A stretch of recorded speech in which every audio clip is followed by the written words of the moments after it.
You're standing on a sun-baked hillside outside Jerusalem in the year 1187. The air reeks of sweat, blood and decay. Around you, thousands of armoured knights are about to charge into what they believe will be a glorious battle for God. Most of them will be dead within the hour, and if you were there, you wouldn't last 5 minutes. Today we're diving into the brutal reality of what it actually took to survive on a Crusader battlefield. And trust me, everything you think you know about medieval combat is wrong. The archaeological evidence we've uncovered paints a picture so horrifying that it makes modern warfare look merciful by comparison. Let's start with the most shocking truth. In medieval Europe, when knights fought other knights, casualty rates were ridiculously low. We're talking about battles where 900 French and English knights clashed and only 3 died. 3 out of 900. Why? Because heavy armour was nearly impenetrable, and there was serious money to be made in capturing nobles for ransom rather than killing them. Knights routinely suffered what historians call stupidly low casualties when fighting their European counterparts. But the Crusades, that was a completely different nightmare. When European forces marched into the Holy Land, they entered a world where their opponents weren't bound by the same chivalric codes. Muslim armies had zero interest in taking expensive prisoners. They were fighting a holy war just like the Crusaders, but with one crucial difference. They were fighting for their homeland, and they knew exactly how to exploit every weakness in Crusader tactics and equipment. Recent archaeological discoveries have given us our first real glimpse into what happened on these battlefields, and the evidence is absolutely terrifying. At Sidon Castle in Lebanon, archaeologists uncovered a mass grave containing the remains of 25 Crusader soldiers from the 13th century. Every single skeleton bears unhealed wounds from stabbing, slicing, and blunt force trauma. But here's what makes this discovery so chilling. Most of the injuries were to the fighters' backs. Think about what that means. These weren't warriors who died facing their enemies in glorious combat. These were men who were cut down while running for their lives, probably by cavalry pursuing them at full gallop. The wound patterns tell a story of absolute terror and desperate flight. Some have sword wounds across the back of the neck, indicating they were likely captives who were executed by decapitation after the battle was over. This wasn't unusual. This was standard operating procedure. The siege of Vadum Iacob Castle in 1179 gives us an even more detailed picture of what awaited Crusader defenders when their positions were overrun. Saladin's forces stormed this castle north of the Sea of Galilee, and the archaeological evidence from the site reads like a horror story written in bone and steel. 5 defenders from the garrison have been studied in detail, and their remains reveal the systematic brutality of medieval siege warfare. These weren't quick, clean deaths. One soldier had multiple arrow wounds, including shots that should have been fatal on their own. But the severity of his sword wounds suggests he kept fighting even with arrows lodged in his body. All of his sword wounds were on the left side, indicating he was facing a right-handed attacker in close-quarter combat before finally being overwhelmed.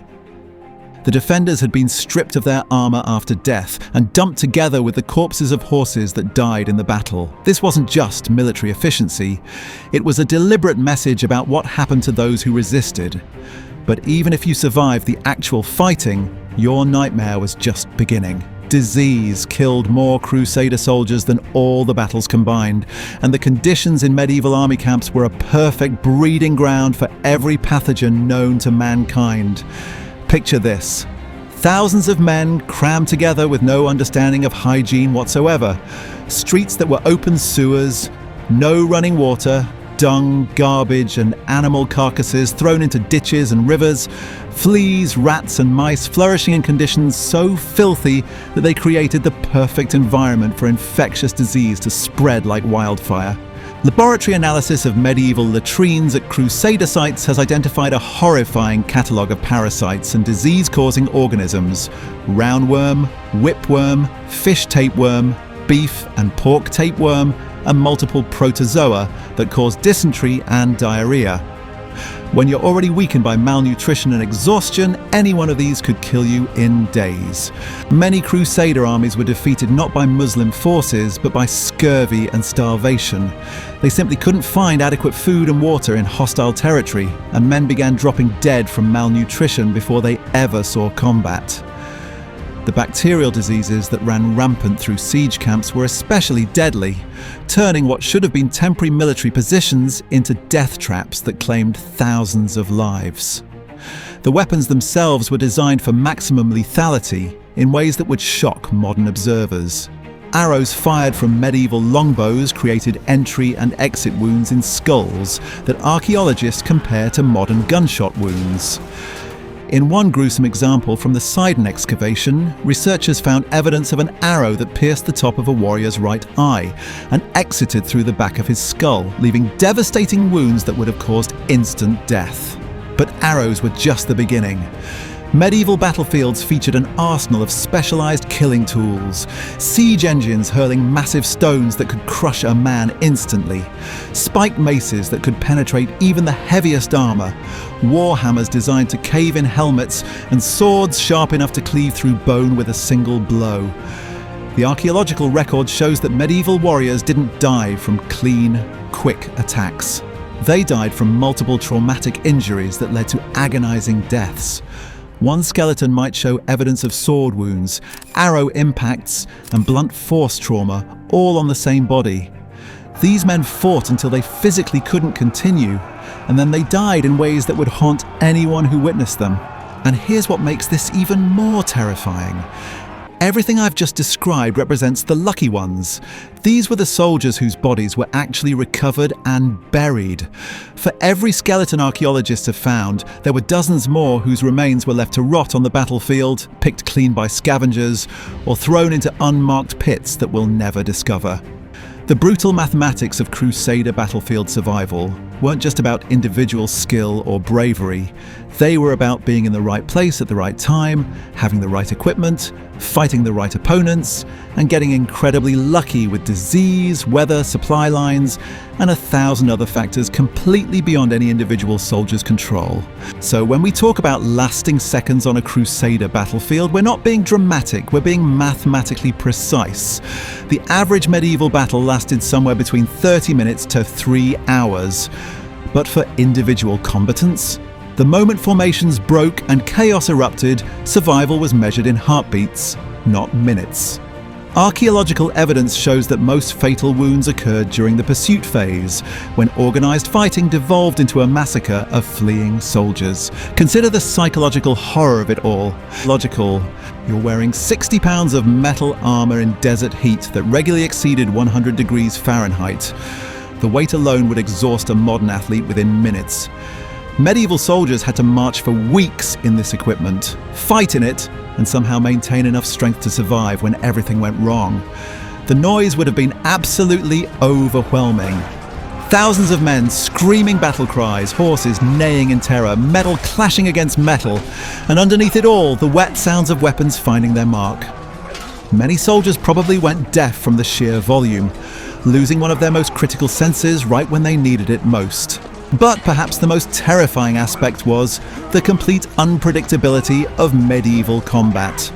Modern warfare has rules, protocols, and at least some attempts at minimizing civilian casualties. Medieval battlefields were free-for-all slaughterhouses where anything could happen to anyone at any moment. Take the crossbow bolts that archaeologists have found embedded in Crusader skeletons. These weren't precision weapons. They were area effect killers designed to punch through armor and keep going until they hit something vital. The bolt that killed you might have been aimed at someone else entirely, fired by a soldier you never even saw from a position you couldn't identify. The fighting was so chaotic that friendly fire casualties were common. In the heat of battle, covered in blood and dust, wearing similar armor, it became nearly impossible to distinguish friend from enemy.